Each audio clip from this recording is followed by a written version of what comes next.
You're here with your host, Lawrence Eggleston, and you're listening to Black Wall Street Talks. This is a show where we talk everything money, and I mean real money, money that'll last you a lifetime.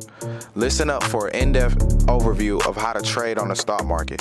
This is season 2, so stay tuned. The keys to financial freedom starts now. Welcome back to Black Wall Street Talks, ladies and gentlemen. You're here with your host, Lawrence Eggleston. And we're going to talk about some very interesting topics today. The first one we're going to talk about is the way that social media affects the stock market. The second topic is we're going to talk about the state of the stock market. And the third topic, we're going to talk about what does it take to be a trader in this kind of market. All three of these topics I'm going to go very deep and indulge in all three of these because these are all very important. And this is what helps me on the day-to-day as far as being a trader. So the first topic today, we're going to talk about social media. So how does social media affect the stock market is one of the biggest questions out there right now. You have these various social media platforms such as Twitter and Instagram, where a lot of people like to blog and a lot of people like to post memes or post information, articles, and all these affect the market in a lot of different ways. We live in a day and age where a lot of people can't keep their mouths shut. So a lot of people might talk about on Twitter, hey, I'm interested in buying into Microsoft today. And you might see Microsoft go up a couple dollars just because people are talking about buying in, and then that brings other people to want to buy in. Then you have a lot of companies that like to post their products on these social media platforms. As far as, for example, we can go ahead and we'll use Apple. Like Apple is one of the main companies that love to use social media to push their products. But they also push their products towards pages with people who actually are investors. And that also entices people to buy in. So it keeps them updated. For example, we'll go ahead and use the iPhone 11 launch. The day that the iPhone 11 released, Apple stock went up about like $5-6. Why? Because of the use of social media, people being aware that the new iPhone was about to release.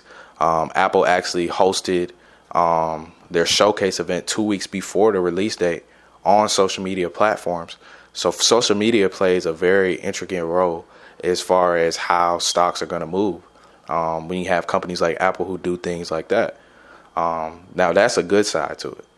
Now I'm going to talk about the bad side of social media when it comes to trading on a day-to-day basis or week-to-week basis. We can talk about Donald Trump. So Donald Trump is the president of the United States. We get that. But this guy has a lot of control over the stock market and how the stock market reacts and moves. Right now, we're going through what is called a trade war with China. So we're ironing out the details of how much it should cost to get goods from one country to another. Should one country be buying agriculture products from another country? It's a lot of different, as far as intellectual property, it's a lot of different things going on with that. But the biggest thing is that it's been kind of up and down. One day it seems like trade talks with the Chinese go good, the next day bad, then good again, then bad again. It's kind of back and forth. So throughout all this, Donald Trump likes to go on Twitter, and I'll quote some of his tweets. For example, you have Donald Trump. He'll get on his Twitter account early in the morning before the stock market open. He might post something like this. When you take a look at Donald Trump's Twitter account, you can go down and see some of the current tweets that he put. He said, this is one that he said a while ago. He said, the stock market is at all-time highs. Should be another good day. So, that's a positive tweet. A lot of times when you see stuff like that, people might buy in even more. People might start buying in the stocks even more that given day. Then you have times where he gets on and he might bash the Chinese and say, oh, they're not being fair in trade talks. Or he'll start going off like that and stocks start to go down. Now, a lot of people are relying on Donald Trump to get this trade deal done. And this trade deal is very important because we have what's called tariffs. And I believe I talked about this on my last episode. What a tariff is an extra tax to get goods from one place to another. And with tariffs, it can make these goods, these iPhones, for example, these Apple Watches, we get a lot of stuff from China. It makes everything more expensive. So what happens when goods become more expensive? When goods become more expensive, people can't afford those same things anymore. people can't afford those same things, companies start to lose revenue. Companies start to lose revenue, then what? Investors aren't getting the same return and they start to sell off. We talked about that. So this is what it's dealing with. And a lot of this stuff on social media is affecting the market in a positive and a negative way. Donald Trump could come right now and he could tweet on Twitter. He could say, me and the Chinese have come to a trade deal. The stock market would start going up crazy. It would. But he could be lying. And it's been times that he's done that where he said, oh, me and China, we've worked towards great steps and have a deal almost done. And then 5 hours later, the Chinese come out and say, what is this guy talking about? We're still far away from a deal. So, but during that first 5 hours, the stock market went up like crazy. But then once the Chinese come out and say something to rebuttal his remarks, then the stock market starts to go back down. So this is a very hard time right now. And this is what I'm going to talk about in topic 3 today, as why it's so hard to trade right now. Because you're having to literally rely on Donald Trump making sure that his statements and his remarks are sane. Everything is, the stock market is already a news driven place.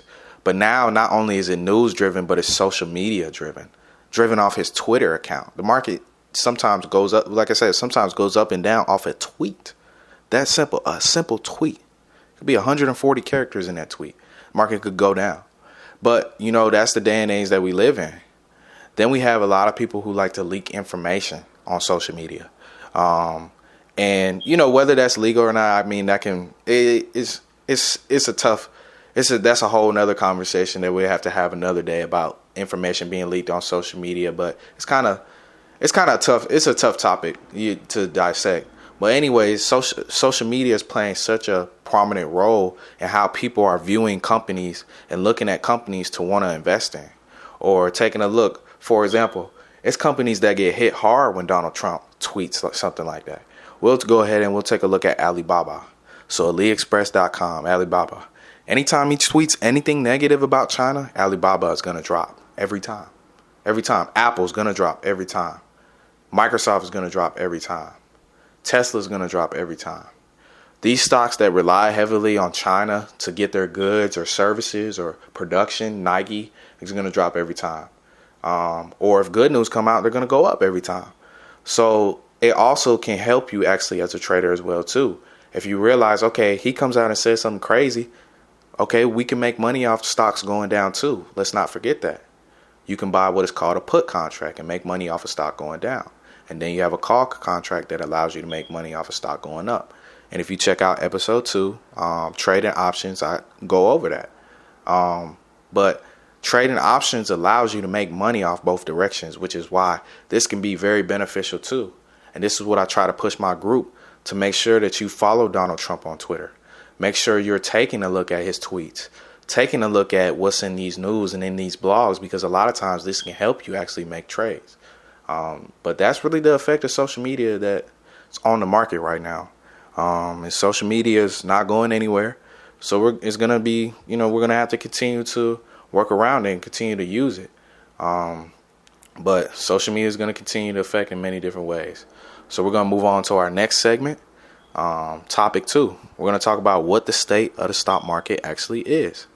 So what state is the stock market in? Right now, the stock market is at an all-time high.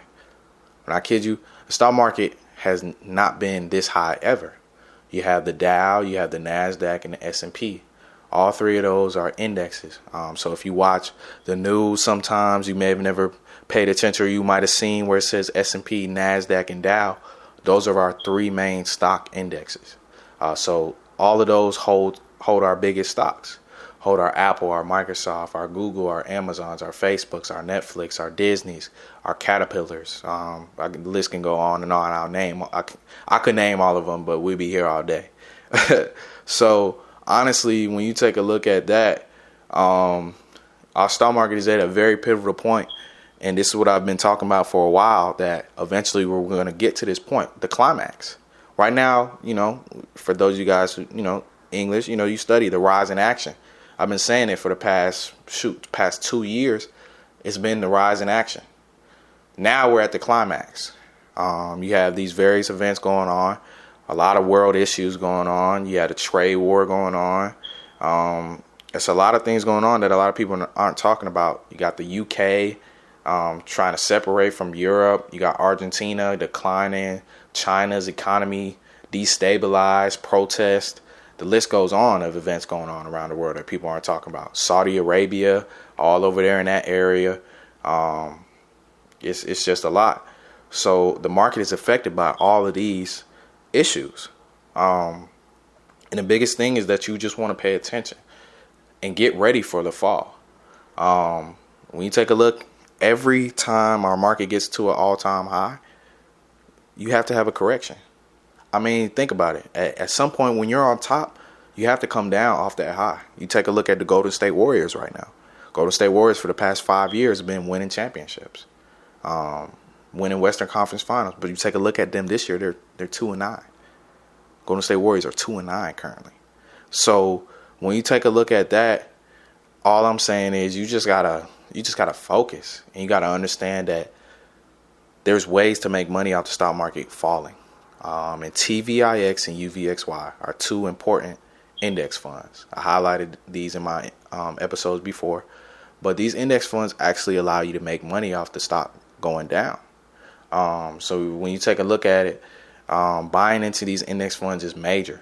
Right now, TVIX is at like $7 a share. In 2016, TVIX cost like $100K a share.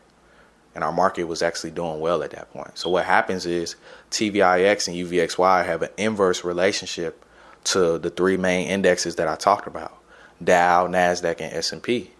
So as the S&P, NASDAQ, and the Dow, as all three of those go up, TVIX and UVXY go down. But when those three indexes go down, TVIX and UVXY go up. And so as TVIX and UVXY go up, those three indexes are going to go down. So right now it's a huge opportunity to be able to buy into TVIX and UVXY. TVIX at $7, UVXY at, I believe, $17. So when you take a look at these, they're very cheap. You could buy, literally, let's just say this. You had $200 right now. You go ahead and you put it in TVIX. Get you maybe about, let's say, that's about 20 shares right now, maybe 25 at the most. 25 shares. Let's say each of those shares goes back to 100K. Now, mind you, it was trading at 100K in 2016, but in 2010, 2011, they were trading at $300 million a share. So we're not even going to say it goes back to $300 million a share. Let's just say it goes back to 100K. You bought 25 shares. There was only $200. Shoot, let each of them go back to let the share price go back to 100K. That's $2.5 million off a $200 investment. It's what we call that's a extremely low risk, extremely high reward. And so that's what me and my group are investing in. We're investing in those index funds. We're getting ready for the reversal to happen before it happens, because you don't want to be too late. The thing about the market is you want to be always looking ahead, moving ahead. What's next? You never want to be caught lagging, caught behind, because that's when you messed up. And so the state of the market right now, it's at an all-time high. So be mindful. Buy TVIX, buy UVXY. Also be mindful of what's going on with this social media. Be mindful of the trade war. The market is not going to stay at an all-time high. It's great that the market is at an all-time high, and it's a great accomplishment. But we can't ignore the signs that our economy is slowing. People are losing jobs a lot more. Less jobs are being created. These things aren't talked about. Inflation will start to rise. Credit card delinquencies are already starting to rise. Student loan debt is still rising. So it's a lot of things that are attributing to our economic debt and our economic crisis that we're about to hit. And another thing is we have Donald Trump possibly going to get impeached. Who knows how that's going to work out? He's running again for re-election. Honestly, I'm going to say this. If Donald Trump doesn't get reelected, the recession is going to happen even faster. And a lot of people might look at me and say, how? Now, me personally, I don't like Donald Trump maybe as a person, but as a businessman, you can't do nothing but respect him. Some of the stuff that he does is actually pretty good for our economy. The way he goes about it is just wrong. That's the problem. His means of doing things are the problem. It's not his decisions sometimes. I won't say that. the biggest thing with him is you got Republicans in office right now. So right now, these Republicans are not paying taxes. Let's just be honest. These guys are not paying taxes. Same way they talk about Donald Trump not paying taxes, these guys not paying taxes. So the biggest thing right now is you got these CEOs like Jeff Bezos, Bill Gates not paying no taxes right now. They're not going to want that to stop. So you let some Democrats get in, them taxes not only, you're going to have to pay them things. Now they get raised too. That's going to make them what? That's going to make them mad. So it's going to make them mad, and that's going to create sell-offs in the market as well too. And so that could be another thing that causes a recession as well too, if the Republicans don't get back in. So that's something to pay mind to with the upcoming election. So those are just a few points where we talk about exactly what's going on with our market. And the last thing that I want to talk about is topic 3, is I want to talk about how exactly do you trade in a market like this. Like trading in a market like this, you got to have self-control, you got to have discipline. You got to have your head in the right place. Like, it's honestly tough because a lot of times you could be right in your decision making, but what happens is, like, you could get a tweet out of nowhere and things can go the opposite way. And just understanding that and being willing to know that you're like one trade away from honestly being in a whole different position. Like I tell my group that all the time, one trade away. And that's the truth. Like, you're literally one trade away from a whole different life. And that's why I love investing. That's why I love trading. Like, this is really bigger than me. And this is something I want my people to get into, because this is what other ethnicities do all day. Like, run their own businesses, invest, trade. Like, this is what they do. And I feel like we can do it too. Like, you don't need to rely on just having a job or just having one source of income. Like, get multiple sources of income. And like, at the end of the day, you want freedom. Like, you want freedom of time. And that's the most important thing. Like, you can never get time back. And then time is the most valuable thing in this world, regardless of what anyone says. Yeah, money at the end of the day, but we put value into money. At the same time, like, time, we don't put, you get what I'm saying? Like, time moves without us, you know what I mean? So, like, time is valuable. So anything I can do to have more time to myself, you know, I love to do that. But trading in a market like this, you just got to be sane. You got to have your head focused. You got to understand that not every trade is going to be a big trade. Not every trade is going to be a winning trade. But cut your losses small, make your gains big, and just stay focused at the end of the day. And that's really all I have for you guys today. It was a pleasure once again sharing some of my experience with you guys. I hope you guys continue to learn and understand exactly how the market works. And this is what Black Wall Street is all about. It's about changing our mind, changing our mindsets, and understanding. You're going to learn every day in the market. That's the biggest advice I could say. You're going to learn something every single day, and that's what I love, learning something every single day. So just continue to stay focused, and you know, that's the best advice I can give. So on the next episode, we'll talk about some more of these points. I have some new topics. Investing is, where it's at right now. I appreciate y'all for listening. This is Black Wall Street Talks, ladies and gentlemen. Y'all be easy. Comment below if you got any questions. I'll see y'all next time.